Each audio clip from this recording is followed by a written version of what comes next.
पाश्चात्य दर्शन की शुरुआत सबसे पहले ग्रीस देश में हुई थी। ग्रीस देश संसार का ऐसा महान देश था जिसमें अचानक ही सभ्यता, संस्कृति और दर्शन का प्रादुर्भाव हुआ। यह बात आज भी कई विद्वानों के लिए आश्चर्य का विषय बनी हुई। ग्रीक दार्शनिकों ने ही पहली बार जड़ पदार्थ या भौतिक, अचेतन अथवा स्थूल जगत का विवेचन किया था। इसके बाद वे अंतर्मुखी होकर चेतन शक्ति आत्मा का विश्लेषण करने पर उतर आए और अंत में आकर उन्होंने जड़ जगत और चेतन आत्मा का आपस में समन्वय कर दिया। इस तथ्य को उन्होंने तत्व का अथवा समन्वय तत्व का नाम दिया। इस प्रकार पाश्चात्य दर्शन की नींव ग्रीस में रखी गई थी, जहां सभ्यता, संस्कृति और दर्शन का उत्कृष्ट विकास देखा गया।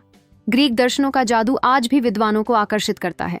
दार्शनिकों ने यहाँ पहले बार भौतिक जगत के रहस्यों पर प्रकाश डाला और फिर आत्मिक तत्वों की खोज की।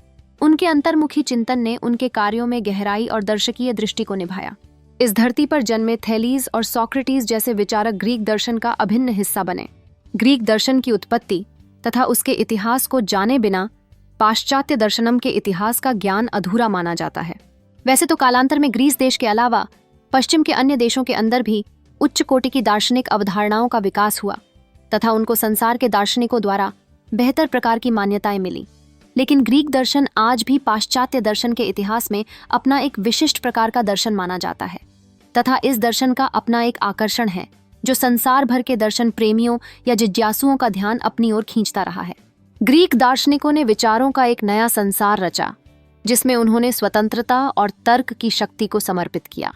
प्लेटो और अरस्तु जैसे विद्वानों ने ग्रीक दर्शन को विश्व में अमिट छाप छोड़ी। उनका ज्ञान पाश्चात्य दर्शन की धारा को नई दिशा देने में सहायक साबित हुआ। इस दृष्टि से ग्रीस का योगदान केवल थ्योरी तक सीमित नहीं था, बल्कि यह विचारों का समन्वय करने और सांस्कृतिक विकास को भी प्रभावित करने वाला था। आधुनिक युग की शुरुआत और धार्मिक अंधविश्वासों से मुक्ति में ग्रीक दर्शन का बड़ा योगदान है। दार्शनिकों ने वैज्ञानिक दृष्टिकोण से संबंधों का मूल्यांकन किया और नए विचार प्रस्तुत किए। उन्होंने संदेह और विश्लेषण के प्रभावों को पहचानते हुए मानवता को दिशा दी। ग्रीक दर्शन ने सत्यम शिवम सुंदरम के सिद्धांत को प्रतिष्ठित कर समाज में बौद्धिक चेतना का संचार किया। ग्रीक दर्शन से ही पाश्चात्य दर्शन के सभी महत्वपूर्ण सिद्धांतों का सूत्रपात माना जाता है। थेलीज या थेल्स, पाइथागोरस, जेनो, जॉर्जियस और सोक्रेटिस जैसे महत्वपूर्ण दार्शनिक ग्रीस देश की धरती पर ही पैदा हुए। इन सभी के दार्शनिक विचारों ने पाश्चात्य मानव के अंतर्मन में नई चेतना और नए ज्ञान का सूत्रपात संचार किया। सुकरात, प्लेटो और अरस्तु या एरिस्टोटल जैसे महान विचारकों के दार्शनिक योगदानों को भला कौन भूल सकता है। ये सभी दार्शनिक भी ग्रीस देश की धरती पर पैदा हुए थे। ग्रीक दर्शन ने यूरोप को धार्मिक अंधविश्वासों से मुक्ति दिलाने में बहुत सहायता की थी।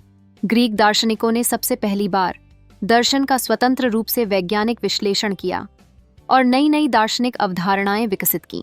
ग्रीक दर्शन ने यूरोपीय समाज को न केवल धार्मिक अंधविश्वासों से आजादी दिलाई, बल्कि उसने मध्यकाल की धार्मिक दासता को भी खत्म किया और आधुनिक युग का श्री गणेश किया। ग्रीक दर्शन का पाश्चात्य दर्शन में बड़ा ही महत्वपूर्ण योगदान माना जाता है।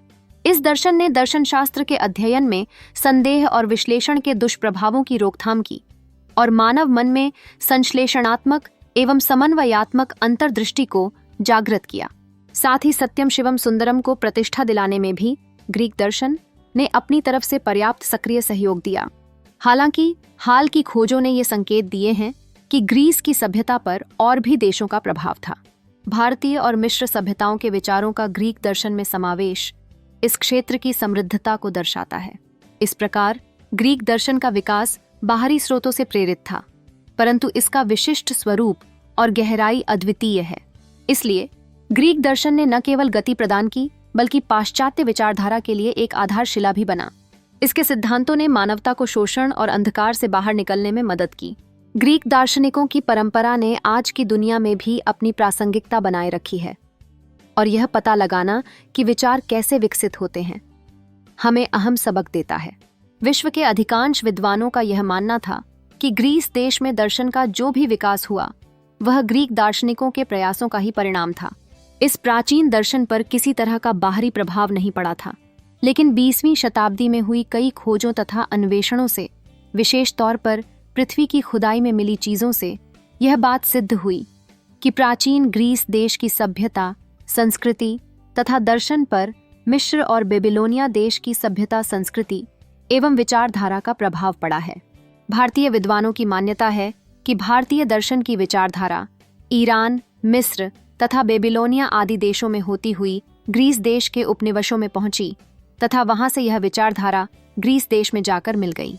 माइलेशियन मत में दार्शनिक थेलीज, एनेक्सिमेनीज ने, एलिटिक मत में जेनोफेनीज, पार्मेनाइडीज, जेनो, मेलिसस ने, पाइथागोरियन मत में पाइथागोरस ने, हेरेक्लाइटिस मत, बहुतत्ववादी मत में एनम्पेडोक्लीज, एनेक्सेगोरस, ल्यूसिपस तथा डेमोक्रीट्स, सोफिस्ट मत में प्रोटेगोरस, जॉर्जियस ने ग्रीक युग के विभिन्न सिद्धांतों का प्रतिपादन किया।